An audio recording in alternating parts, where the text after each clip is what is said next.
ಜನಗಳ ಪ್ರಶ್ನೆ ಇದೆ. ಒಬ್ಬ ಕೆಪಿಸಿಸಿ ಅಧ್ಯಕ್ಷರಾಗಿ ಒಬ್ಬ MLC ಎಕ್ಕಶ್ಚಿತ್ MLC ಬಾಯಿಗೆ ಬಂದಂಗೆ ಸ್ಟೇಟ್ಮೆಂಟ್ ಕೊಡ್ತಾ ಇದಾರೆ. ನಿಮ್ ಕೈಲಿ ಅಧಿಕಾರ ಮಾಡಕ್ ಆಗ್ಲಿಲ್ಲ ಅಂದ್ರೆ ಒಕ್ಕಲಿಗರು ಹೇಳ್ತಾ ಇದಾರೆ ರಾಜೀನಾಮೆ ಬಿಸಾಕ್ ಬನ್ರಿ ಅನ್ನೋ ಲೆಕ್ಕಕ್ಕೆ. ಈ ಪರಿಸ್ಥಿತಿ ಆಗ್ಬಿಟ್ರೆ ಆಡಳಿತ ಏನ್ರಿ ಮಾಡ್ತಾರೆ ಇವರು? ಅವರ ಬಾಯಿಂದ ಬರ್ತಾ ಇರುವ ಹೇಳಿಕೆಗಳು, ಅವರ ಹೆಸರು ಅನಾವಶ್ಯಕವಾಗಿ ಕೇಳಿ ಬರ್ತಾ ಇರೋ ಪ್ರಸಂಗಗಳು, ವರ್ಗಾವಣೆ ದಂಧೆಯಲ್ಲಿ ಅವ್ರ ಹೆಸರು ವಿರೋಧ ಪಕ್ಷದವ್ರು ಹೇಳ್ತಾರೆ. ಭ್ರಷ್ಟಾಚಾರ ಅಂತ ಬಂದ್ರೆ ಅವ್ರ ಹೆಸರನ್ನ ದೂರುದಾರರು ಹೇಳ್ತಿದ್ದಾರೆ. ವಿರೋಧ ಪಕ್ಷ ಅಲ್ಲ, ಮಾಧ್ಯಮದಲ್ಲಿ ಚರ್ಚೆ ಆಗಿದ್ ವಿಚಾರ. ಅಪ್ಪ ಯಾರನ್ನ ಟ್ರಾನ್ಸ್ಫರ್ ಮಾಡ್ಲಿ, ಅವ್ನ್ ಯಾರೋ ಇನ್ನೊಬ್ಬ ಕೊಟ್ಟಿದ್ದಾನೆ, ಇವೆಲ್ಲ ಚರ್ಚೆ ಮಾಧ್ಯಮದಲ್ಲಿ ತರಿಸಿದ್ದು ವಿರೋಧ ಪಕ್ಷ ಅಲ್ಲ. ಅಬಕಾರಿ ಇಲಾಖೆ ಭ್ರಷ್ಟಾಚಾರದಲ್ಲಿ ದೂರು ಕೊಟ್ಟವರು ಕೂಡ ಯತೀಂದ್ರ ಸಿದ್ದರಾಮಯ್ಯ ಅವರು ಹೆಸರು ಹೇಳ್ತಿದ್ದಾರೆ.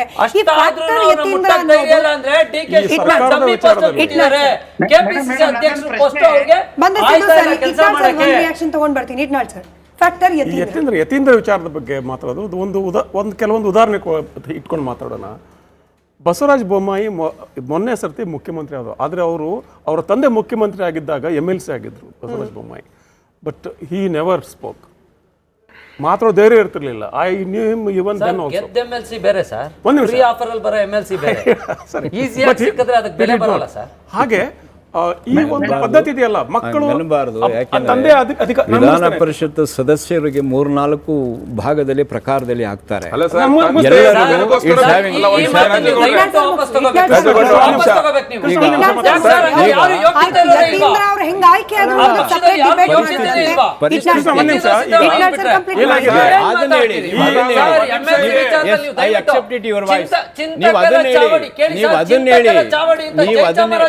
ದಯಮಾಡಿ ದಯಮಾಡಿ ಅದನ್ನ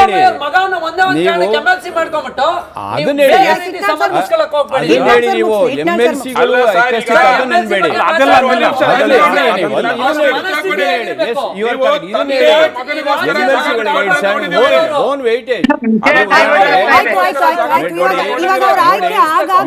ಇವಾಗ ಅವ್ರ ಆಯ್ಕೆ ಆಗಾಗಿದೆ. ವಿಷಯ ಇರೋದು ಭ್ರಷ್ಟಾಚಾರ ಹಗರಣಗಳಲ್ಲಿ ವರ್ಗಾವಣೆ.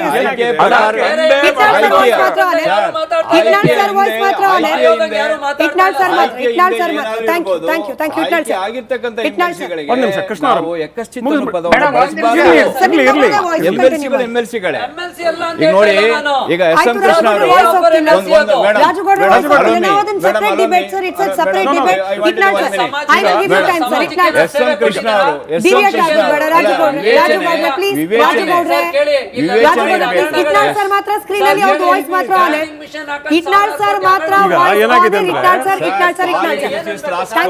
ಅಪ್ಪ ಮುಖ್ಯಮಂತ್ರಿ ಆಗಿರುವಾಗ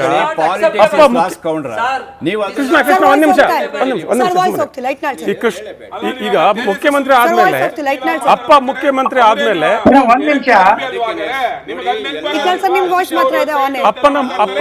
ಅಪ್ಪನ ಸರ್ಕಾರದಲ್ಲಿ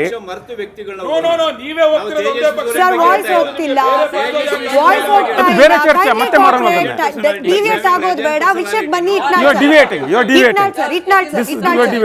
ನಮಸ್ಕಾರ sir.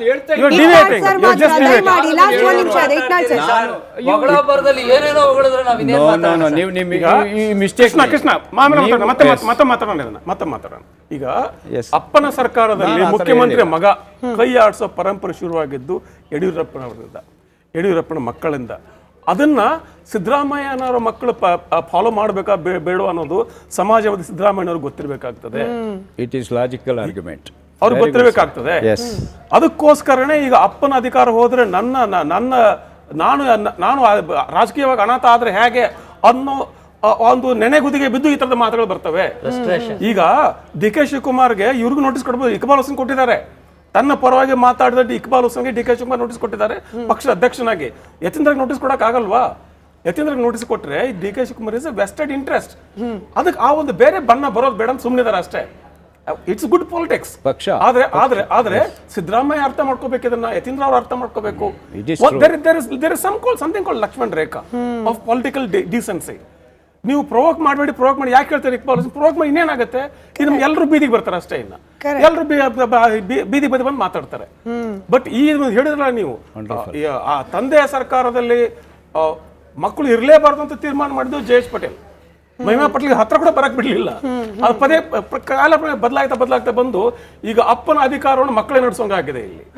which is pathetic. Siddu sir, madam, ಈಗ ಕಾಂಗ್ರೆಸ್ ಮುಂಚೆ ತರ ಕಾಂಗ್ರೆಸ್ ಉಳ್ಕೊಂಡಿಲ್ಲ.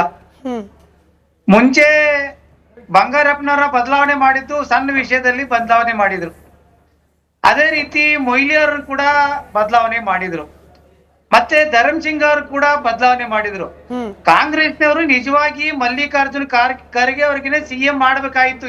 ನಾವು 99ರಲ್ಲಿ ಆಶಾಭಾವನೆ ಕೂತಿದ್ದೇವೆ, ಮಲ್ಲಿಕಾರ್ಜುನ್ ಖರ್ಗೆ ಅವರು ಸಿಎಂ ಆಗ್ತಾರಂತ ನಾವೆಲ್ಲ ಬಹುದೊಡ್ಡ ಪ್ರಮಾಣದಲ್ಲಿ ಈ ಕಡೆ ಪಟಾಕ್ಷಿ ತಗೊಂಡು ಕುಂತಿದ್ದೇವೆ. ಆದ್ರೆ ಅಲ್ಲಿ ನೋಡಿದ್ರೆ ಖರ್ಗೆ ಅವ್ರನ್ನ ಸ್ಥಾನಮಾನದಿಂದ ಅವ್ರು ಕೊಡ್ಲೇ ಎಲ್ಲ ಮುಖ್ಯಮಂತ್ರಿ ಬೇರೆ ಮಾಡಿದ್ರು. ಇವತ್ತು ಕಾಂಗ್ರೆಸ್ ಸಂಪೂರ್ಣವಾಗಿ ಬದಲಾಗಿದೆ, ಅದರ ಶಕ್ತಿಯನ್ನ ಕಳ್ಕೊಂಡಿದೆ. ಹಂಗಾಗಿ ಹೈಕಮಾಂಡ್ ಅಲ್ಲಿ ಯಾವುದೇ ರೀತಿ ಕೆಲಸ ನಡೀತಾ ಇಲ್ಲ. ಮಲ್ಲಿಕಾರ್ಜುನ್ ಖರ್ಗೆ ಅವ್ರದ್ದು ಮಾತಾಡ್ತಾ ಇಲ್ಲ, ಈ ಕಡೆ ರಾಹುಲ್ ಗಾಂಧಿ ಮಾತು ನಡೀತಾ ಇಲ್ಲ. ಹಂಗಾಗಿ ಕಾಂಗ್ರೆಸ್ ನೋಡಿ BK ಹರಿಪ್ರಸಾದ್ ಅವರು ಬಹಳ ಸ್ಪಷ್ಟವಾಗಿ ಪ್ರಬುದ್ಧತೆ ಮಾತಾಡ್ತಾರೆ, ಅವರು ತಮ್ಮ ಚೌಕಟ್ಟಲ್ಲಿ ಮಾತಾಡ್ತಾರೆ. ಇಲ್ಲಿ ಯತೀಂದ್ರಪ್ಪ ಮಾತಾಡ್ದ ಅನ್ನಕ್ಕಿಂತ ಇಲ್ಲಿ ಯಾರು ಕೂಡ ಮಾತಾಡಬಾರ್ದು. ನೋಡಿ ಬಾಲಕೃಷ್ಣ ಅವ್ರು ಮಾತಾಡ್ತಾರೆ, ಇನ್ನೊಬ್ಬ MLA ಮಾತಾಡ್ತಾರೆ, ಇಕ್ಬಾಲ್ ಅವ್ರು ಮಾತಾಡ್ತಾರೆ, ಯಾರಿಗೆ ಪದ್ಧತಿಲ್ಲ, ಯಾರು ಮಾತಾಡಬಾರ್ದು. ನೋಡಿ ಪಾರ್ಟಿ ಅಂದ್ಮೇಲೆ ಯತೀಂದ್ರ ಸಿದ್ದರಾಮಯ್ಯನವರನ್ನು ಸೇರಿಸ್ಕೊಂಡು ಯಾರು ಮಾತನಾಡಬಾರ್ದು ಅಂತ ಹೇಳಿ ಏನಿಲ್ಲ. ಈಗ ಒಂದು ಆರೋಪ ಬಂತು ಏನಂತ ಸರ್, ಒಂದ್ ನಿಮಿಷ ಇರಿ ಸರ್, ಮಾತಾಡಿದ್ದಾಯ್ತು, ಒಂದ್ ನಿಮಿಷ ಸರ್, ಸರಿ ಒಂದ್ ನಿಮಿಷ ಹೇಳ್ತೀನಿ. ಅಲ್ಲ ಇಲ್ಲಿ ಟೈಮ್ ಆಗೋಗುತ್ತೆ, ಒಂದ್ ನಿಮಿಷ ಇಲ್ಲ ಸರ್, ಬಿಕಾಸ್ ನಮ್ಮ ಮೇಲೆ ಆರೋಪ ಬಂದಾಗ ನಾವು ಉತ್ತರ ಕೊಡ್ಬೇಕು, ಸುಮ್ನೆ ಕುತ್ಕೊಂಡ್ರಕ್ ಆಗೋದಿಲ್ಲ. ಬಿಕಾಸ್ ಇಲ್ಲಿ ವಿಜಯೇಂದ್ರ ಅವ್ರ ಹೆಸರು ಬಂತು. ನೋಡಿ ಯಡಿಯೂರಪ್ಪನವ್ರ ಅಧಿಕಾರದಲ್ಲಿ, ಒಂದ್ ನಿಮಿಷ ಸರ್, ಯಡಿಯೂರಪ್ಪನವ್ರ ಅಧಿಕಾರದಲ್ಲಿದ್ದಾಗ, ಒಂದ್ ನಿಮಿಷ ಇರಿ ಸರ್, ಯಡಿಯೂರಪ್ಪನವ್ರ ಅಧಿಕಾರದಲ್ಲಿದ್ದಾಗ ವಿಜಯೇಂದ್ರ ಆದವರು ಒಬ್ಬ MLC-ನೂ ಆಗಿರ್ಲಿಲ್ಲ, MLA-ನೂ ಆಗಿರ್ಲಿಲ್ಲ, MP-ನೂ ಆಗ್ಲಿಲ್ಲ, ಪಾಪ ಒಂದ್ ನಿಗಮ ಮಂಡಳಿ ಅಧ್ಯಕ್ಷರು ಕೂಡ ಆಗಿರ್ಲಿಲ್ಲ. ಆಯ್ತಲ್ಲ, ಇಲ್ಲಿ ಯಡಿಯೂರಪ್ಪನವರು ರಿಟೈರ್ ಆದ್ಮೇಲೆ ಆ ಜಾಗಕ್ಕೆ ವಿಜಯೇಂದ್ರ ಬಂದು ಕುತ್ಕೊಂಡ್ರೆ ಹೊರತು ಇಲ್ಲಿ ಒಂದ್ ನಿಮಿಷ ಇಲ್ಲಿ ನೋಡಿ, ತಂದೆ ಸ್ಯಾಕ್ರಿಫೈಸ್ ಮಾಡಿ ಮಗನಿಗೆ ಜಾಗ ಬಿಟ್ಕೊಡೋದು ನೋಡಿದೀವಿ. ಸಿದ್ದರಾಮಯ್ಯ ಕೇಸಲ್ಲಿ ಉಲ್ಟಾ ಬೆಳಿಬೇಕಾಗಿರೋ ಮಗ ತನ್ನ ಜಾಗ ತಂದಾಗ ಬಿಟ್ಕೊಡೋದು. ಇಲ್ಲಿ ಯಾರು ಅಧಿಕಾರದ ಅಪವ್ಯವಹಾರ ತೋರಿಸೋದು ಅಂತ ಹೇಳಿ, ತಾಳ್ಮೆಗೂ ಕೂಡ ಒಂದು ಲಿಮಿಟ್ ಇರುತ್ತೆ ಅಂತ ಹೇಳಿ DK ಸುರೇಶ್ ಅವರು ಹೇಳಿದ್ದಾರೆ. ಹಂಗೆ ಹೇಳಿದವರು ಕೂಡ ದೆಹಲಿಗೆ ಹೋಗಿದ್ದಾರೆ. ತಾಳ್ಮೆಯ ಕಟ್ಟೆ ದೆಹಲಿಯಲ್ಲಿ ಒಡೆಯೋ ರೀತಿಯ ಸಂದರ್ಭ ಆಗೋದು ಬೇಡ. ಬಿಜೆಪಿ ವಕ್ತಾರರೇ ಬೇರೆ ಚಾನೆಲ್ನಲ್ಲಿ ಹೇಳಿದಂತೆ ರಾಜ್ಯದ ಜನರ ಬಹುಮತದ ಸರ್ಕಾರ, ರಾಜ್ಯದ ಜನರ ಆಯ್ಕೆಯ ಸರ್ಕಾರ, ಇದರ ಮುಖ್ಯಮಂತ್ರಿ ಕುರ್ಚಿಯ ವಿಚಾರ ಫುಟ್ಪಾತ್ನವರೆಗೂ ಬರೋದು ಬೇಡ. ಆದಷ್ಟು ಬೇಗ ಈ ಗೊಂದಲಗಳಿಗೆ ಒಂದು ಪರಿಹಾರ ಕೊಡುವ ದೊಡ್ಡ ಮನಸ್ಸು ಕಾಂಗ್ರೆಸ್ನ ಹೈಕಮಾಂಡ್ಗೆ ಬರಲಿ ಅಂತ ವಿನಂತಿಸಿಕೊಳ್ತಾ ರಾಜ್ಯದ ಜನಗಳ ಪ್ರಶ್ನೆ ಇದೆ. ಒಬ್ಬ KPCC ಅಧ್ಯಕ್ಷರಾಗಿ ಒಬ್ಬ MLC ಎಕ್ಕಶ್ಚಿತ್ MLC ಬಾಯಿಗೆ ಬಂದಂಗೆ ಸ್ಟೇಟ್ಮೆಂಟ್ ಕೊಡ್ತಾ ಇದಾರೆ. ನಿಮ್ ಕೈಲಿ ಅಧಿಕಾರ ಮಾಡಕ್ ಆಗ್ಲಿಲ್ಲ ಅಂದ್ರೆ ಒಕ್ಕಲಿಗರು ಹೇಳ್ತಾ ಇದಾರೆ ರಾಜೀನಾಮೆ ಬಿಸಾಕ್ ಬನ್ರಿ ಅನ್ನೋ ಲೆಕ್ಕಕ್ಕೆ. ಈ ಪರಿಸ್ಥಿತಿ ಆಗ್ಬಿಟ್ರೆ ಆಡಳಿತ ಏನ್ರಿ ಮಾಡ್ತಾರೆ ಇವರು? ಅವರ ಬಾಯಿಂದ ಬರ್ತಾ ಇರುವ ಹೇಳಿಕೆಗಳು, ಅವರ ಹೆಸರು ಅನಾವಶ್ಯಕವಾಗಿ ಕೇಳಿ ಬರ್ತಾ ಇರೋ ಪ್ರಸಂಗಗಳು, ವರ್ಗಾವಣೆ ದಂಧೆಯಲ್ಲಿ ಅವ್ರ ಹೆಸರು ವಿರೋಧ ಪಕ್ಷದವ್ರು ಹೇಳ್ತಾರೆ. ಭ್ರಷ್ಟಾಚಾರ ಅಂತ ಬಂದ್ರೆ ಅವ್ರ ಹೆಸರನ್ನ ದೂರುದಾರರು ಹೇಳ್ತಿದ್ದಾರೆ. ವಿರೋಧ ಪಕ್ಷ ಅಲ್ಲ, ಮಾಧ್ಯಮದಲ್ಲಿ ಚರ್ಚೆ ಆಗಿದ್ ವಿಚಾರ. ಅಪ್ಪ ಯಾರನ್ನ ಟ್ರಾನ್ಸ್ಫರ್ ಮಾಡ್ಲಿ, ಅವ್ನ್ ಯಾರೋ ಇನ್ನೊಬ್ಬ ಕೊಟ್ಟಿದ್ದಾನೆ, ಇವೆಲ್ಲ ಚರ್ಚೆ ಮಾಧ್ಯಮದಲ್ಲಿ ತರಿಸಿದ್ದು ವಿರೋಧ ಪಕ್ಷ ಅಲ್ಲ. ಅಬಕಾರಿ ಇಲಾಖೆ ಭ್ರಷ್ಟಾಚಾರದಲ್ಲಿ ದೂರು ಕೊಟ್ಟವ್ರು ಕೂಡ ಯತೀಂದ್ರ ಸಿದ್ದರಾಮಯ್ಯನವರ ಹೆಸರು ಹೇಳ್ತಿದ್ದಾರೆ.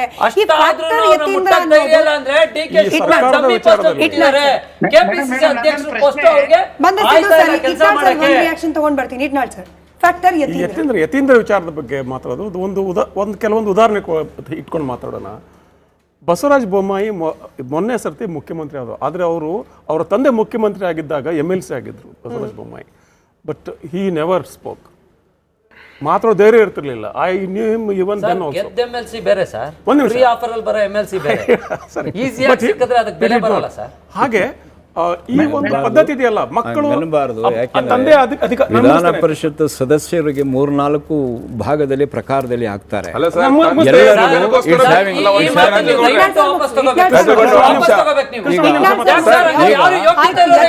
ಹೆಂಗ ಆಯ್ಕೆ